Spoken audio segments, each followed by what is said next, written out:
EVM भी ठीक है, अब कुछ भी वीक नहीं है। और सेलिब्रेशन जो ऑपोजिशन के खेमे में हो रहे हैं वो आप देखिए, दो खबरें ऐसी आई हैं। काली घाट में ममता बनर्जी के घर के बाहर सेलिब्रेशन शुरू हो गया है, क्योंकि पश्चिम बंगाल में जैसा बीजेपी एक्सपेक्ट कर रही थी देवेंद्र, वैसा तो कम से कम रुझान नहीं दिखाई दे रहा है। ममता बनर्जी के घर के बाहर काली घाट में जहां सेलिब्रेशन शुरू हो गया, तो वहीं समाजवादी पार्टी के दफ्तर के बाहर भी कार्यकर्ता बड़ी खुशी मना रहे हैं, वहां पे लड्डू बांटे जा रहे हैं। ये दोनों रीजनल पार्टीज हैं, ये डिजर्व भी करती हैं। इन्होंने अपनी परफॉर्मेंस को इतना एनहांस किया है कि ये दोनों, ममता बनर्जी पश्चिम बंगाल में और समाजवादी पार्टी उत्तर प्रदेश में, ये दोनों डिजर्व करती है।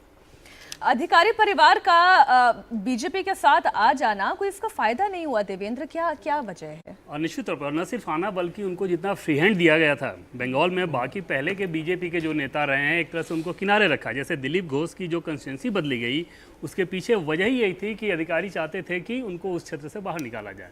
और उस हद तक बीजेपी गई कि जो पूर्व प्रदेश अध्यक्ष रहे और दिलीप घोष 2 बार के सांसद रहे, उनकी कंस्टिट्यूंसी को ही बदला गया।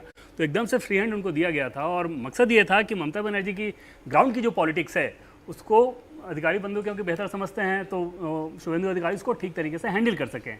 लेकिन अगर ये जो इंडिकेशन है वो तो ये बता रहा है कि ये एक्सपेरिमेंट बुरी तरह देखिए, ये एक्सपेरिमेंट कहीं सफल होते हैं, कहीं फेल होते हैं। आप ठीक है, अब पश्चिम बंगाल में एक्सपेरिमेंट फेल हुआ, लेकिन आंध्र प्रदेश में जो एक्सपेरिमेंट किया वो कितना सक्सेसफुल हुआ है, कैसे landslide victory Telugu Desam party और बीजेपी ने मिलकर की है। 133 सीटें टीडीपी जीत चुकी है। ये बिल्कुल कमाल का परिवर्तन है। पश्चिम बंगाल की टैली इस वक्त हम दर्शकों को दिखा रहे हैं, जरा इस पर गौर करिए। 2 सीटें ऐसी हैं जो कांग्रेस पार्टी जहां लीड कर रही है, एक मालदा दक्षिण है और एक बहरामपुर जहां से अधीर रंजन चौधरी चुनाव लड़ रहे हैं, वो लीड करते हुए दिखाई दे रहे हैं। और मुर्शिदाबाद की सीट जहां पर लेफ्ट पार्टी लीड करती हुई दिखाई दे रही है।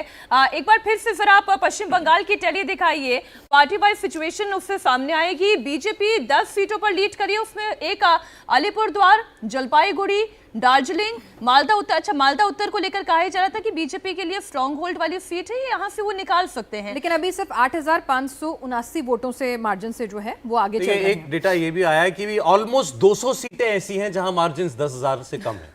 200 सीटों पूरा हर स्टेट वाइज भी मैं जब डाटा देख रहा हूँ सर, तो बहुत सारी सीटें ऐसी जहाँ पे 1500, 2000, 3000, 4000, तो पार्लियामेंट के कॉन्स्टिट्यूंसी में एक विधानसभा में ये मार्जिन पूरा हो जाता है। हाँ, लेकिन देवेंद्र, इसका मतलब ये भी तो है कि ये कहानी पूरी तरह पलट सकती है। बिल्कुल पलट सकती है, बिल्कुल पूरी तरीके से मिली जुली सरकार की बात जो मैंने कही उसी संदर्भ में। आपने मेरठ देखा ना, एक समय 46,000 से जीता हुआ आदमी आज जो है 6,000 से कितने से पिछड़ रहा है, 6,000 से पिछड़ गए। और मैं आपको बीजेपी की पश्चिम बंगाल की सीटों में बता दूं कि मार्जिन जो है पुरुलिया पे जो है वो 1446 वोटों का है, कांथी पे 2553 वोटों का है, तमलुक पे 5065 वोटों का है। तो ऐसी कई सीटें हैं जहां पे बहुत क्लोज मार्जिन से बीजेपी बंगाल में बढ़त बनाए हुए है। अगर एक राउंड की बात करें तो करीब 14 टेबल होती हैं एक राउंड में, और सारी विधानसभाओं की एक साथ काउंटिंग होती है, तो करीब 70 पोलिंग बूथ, मतलब 70,000 वोट एक बार में गिने जाते हैं। तो एक राउंड में 70,000, अगर 2-3 राउंड में अगर इधर खिसक गया तो चेंज तो हो सकता है, लेकिन अमूमन जैसा रजत जी ने कहा, जो 12 बजे के आसपास आ जाता है, क्योंकि वो ट्रेंड भी है। अगर एक वोटर ने ऐसा ट्रेंड किया तो अमूमन वो ट्रेंड चलता रहता है, लेकिन अगर टेक्निकली देखा जाए तो अभी काफी कई लाख वोट काउंट होने बचे हैं। ये 295 पे देखिए ना, एनडीए फिर आ गया। ये 295 क्या सोच के राहुल जी ने कोट किया था, बार बार एनडीए घूम फिर करके वो 295 के आंकड़े पर आ जाता है। रजत सर, अभी आप थोड़ी देर पहले आंध्र प्रदेश की बात कर रहे थे, जगनमोहन सरकार का जाना, टीडीपी का आना, ये क्या मैसेजिंग है? ये बड़ी चीज़ें सी, वाईएसआर के को लोग हटाना चाहते थे, लेकिन उनके पास विकल्प नहीं था। जैसे ही विकल्प मिला, और तेलुगु देशम पार्टी और बीजेपी दोनों का मिला जुला विकल्प मिला, लोगों ने लैंडस्लाइड विक्ट्री।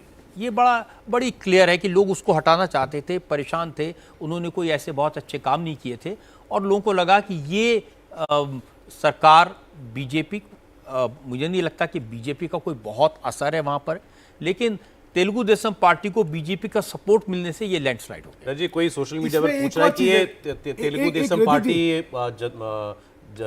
जेडीयू, ये कितने रिलायबल पार्टनर्स होंगे, भाग तो नहीं जाएंगे अगर वहां से भी बुलाएगा? देखिए,